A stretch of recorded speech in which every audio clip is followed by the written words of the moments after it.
Hello everyone, Shen here.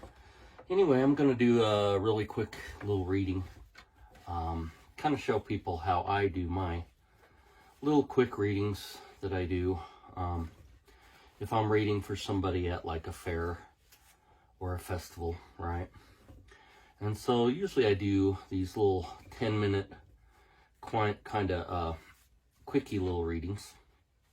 And I have my my little deck that I use for clients, and it's the Hanson Roberts deck, and so it's kind of a cute little deck. I love it. What's funny is the people in the deck, the court cards, they tend to have the same hairstyles as people that I know in my life, and that's one of the reasons why I really like this deck. But when I'm sitting there at the fair, I'll sit there and I'll shuffle and I'll bang the cards on my little tarot table. I've made quite a few of these tables. And what it does is the vibration of clearing the deck seems to almost call customers or clients, to come get a reading, And so I'll just sit back and kind of play around with mixing the cards up until somebody kind of shows up and they want a reading. Okay. And then what I do is, I tell them, I'm taking the deck, I'm shuffling it up, I'm emptying the deck, getting out all the energy and the vibrations from other people, other readings. So the deck's completely empty. So it's kind of like a clean slate, okay? And what I have them do is I hand them the deck and I tell them, okay, I want you to focus on the upcoming month, right? The upcoming month, or if they want, they can focus on the upcoming year. But usually I'll just have them focus on the upcoming month, okay? And I'll tell them, well, what I want you to do is imagine yourself happy and contented and fulfilled with whatever ambition, whatever it is that you want to manifest in your life for this upcoming month, right?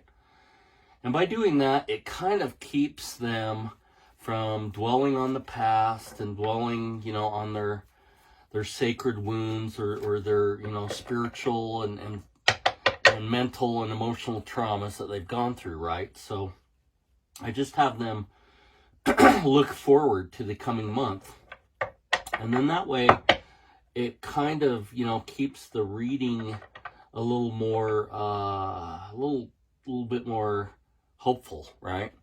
And so after they're done, I tell them, okay, take the deck, I want you to close your eyes, I want you to put imagine yourself happy and fulfilled, and the things and the people around you that would make you happy, that you want to manifest in your life.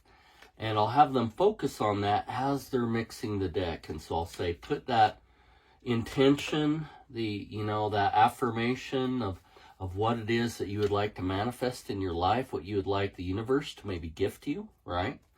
To help you with your life's pathway. And so I'll have them put, that energy and that intent into the deck. And I'll say, okay, you've charged the deck. And then I'll take the deck and I'll set it down and I'll sit with them and I'll say, I think that it's a good idea to always invoke a higher power before we do a reading. And then that way, when I invoke a higher power, it's almost like doing a prayer or prayer work where we are lifting this reading out of just patterns, right? Out of just mental patterns. And we're actually asking for the help of the higher self of this person, or basically whatever they believe in to help them, and so I'll say, divine spirit, spirit of the creator, whatever they happen to believe in, Virgin Mary, Jesus, whatever.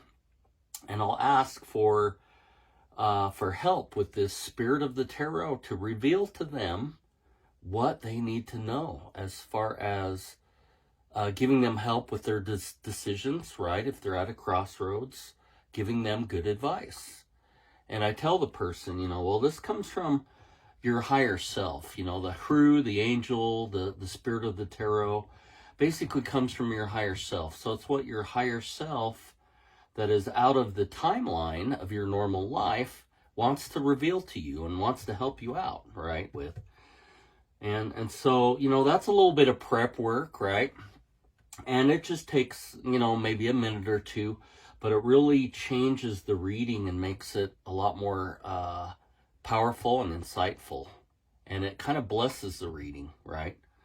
So that is the main thing that I do, because I found doing readings just off the bat for entertainment purposes or whatever, what would happen is I would start to absorb some of the karma or be liable for the responsibility of some of these choices that they're making based on what I was telling them. And so by removing myself out of the equation and saying, okay, well, it's this higher purpose that is helping us, you know, then that basically makes this type of reading go a lot better. This type of work with being a what you'd call a fortune teller, but I think of it as more of just an advisor with what's going to manifest in their lives, right? What's next. And so I tell them that the cards themselves, there are 4 worlds. There's a world of emanation, a world of emotional creation, a world of mental formation, Yetzirah, and then the material world, Asaya. And so out of these 4 worlds, the cards actually belong to Yetzirah, which is the mental world of formation and of patterns, right? Because as human beings, we are creatures of habit, and we tend to always, you know, kind of stick with the same pattern that works for us.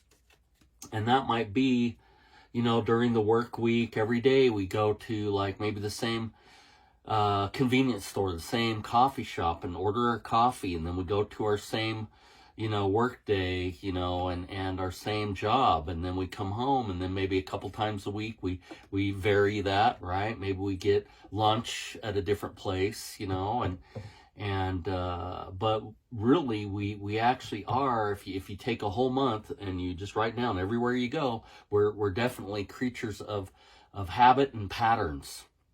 Right? And so that what the cards do is the cards, you know, they take our intention, you know, for the reading, and then they basically put it into this pattern that we already do. And then that's basically giving us the outcome, okay? If you don't like your tarot reading, the way to change the outcome is you have to do good works of loving kindness that change the 2 upper worlds that are above the cards, that are above Yetzirah, the mental world. So you have to make changes in the world of creation of emotions, which is Beriah, or the world of Atzilut, which is emanation, which is spiritual emanation. And then that is only accessed through meditation and prayer and contemplation, right? So that's what those 2 higher worlds, when we make changes there, then it changes the dominoes in the lower worlds, and again, the world of patterns, which the cards belong to, right? So anyway, you know, getting back to, you know, now they put the intention of what they want into the cards, you know, and I take the cards and I spread them out, you know, and I basically, because I read them both ways. I read them reversed or upright. And so I tell them, go ahead and pull the card out, but I tell them don't flip it end over end. Because, you know, people are used to playing cards. And you don't do that with tarot. Because with tarot, you mix them up already, so they're reversed and non-reversed or upright. And you just have them pull the card, and since it's a book of life, you have them open it as the book. You know, as a page in the book. So you have them open that book of life, okay? And then that way, if you do have one that is reversed, then it's meant to be reversed, right? So I'll go ahead and put these back in here. And so I have them pull